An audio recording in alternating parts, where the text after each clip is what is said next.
Hello everybody, welcome to another episode of Erickson TV. Curtis here with Lauren. Hey Lauren. Hey everybody.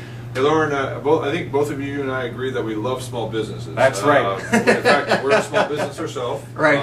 And there's been a lot of talk about how small businesses are sort of the engine of the economy. They create jobs and wealth, and it kind of correlates with, they talk about taxing the small businesses and our slow recovery for employment. So what have you found out about small businesses and job creation? Well, unfortunately, Curtis, unfortunately for us, the truth is small businesses are not the engine of job creation. Okay. For instance, me, I started a business. That's very nice. I employ me. That's good. Okay. That's one less unemployed person. But the truth is that in general, small businesses don't create jobs. In general, large businesses don't create jobs. In general, new businesses create jobs. And what I mean by that is new businesses that become successful and grow very, very rapidly. Okay. Numerous studies have been done on this issue by a wide variety of economists. And one of them came to the conclusion that not only are new businesses the most important element of job creation, they're the only element of job creation. Everybody else just kind of tends to, sort of move along. Some gain a little bit, but then for every little bit that one big business gains, all the other big businesses lose just a little bit. And this is kind of an important thing for a lot of reasons.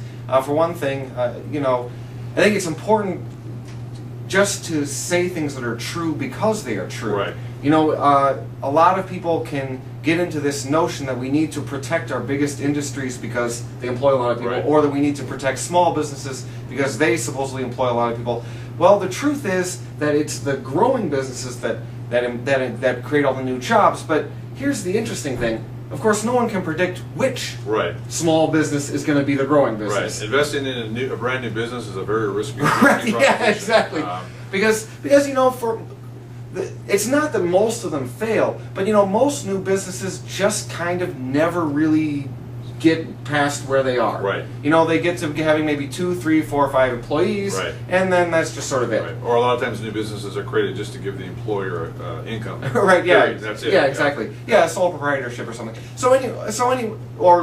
Any business might just be for the sake of the owner.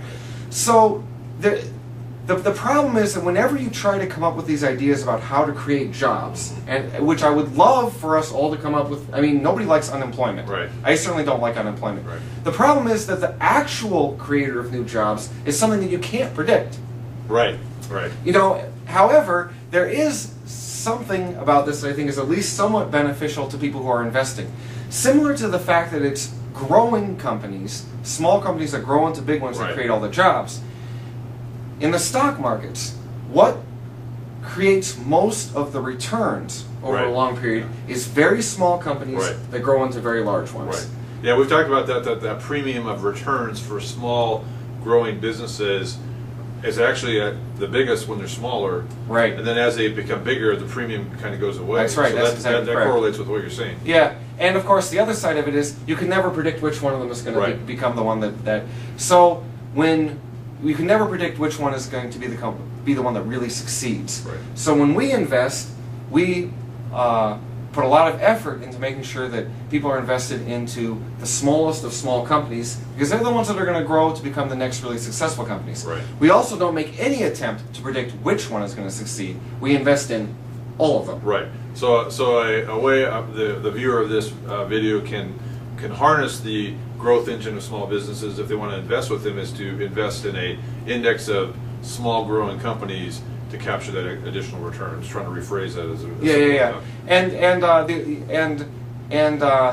the final thing is that a lot of the companies that become very successful are the ones that nobody thought was going to become successful.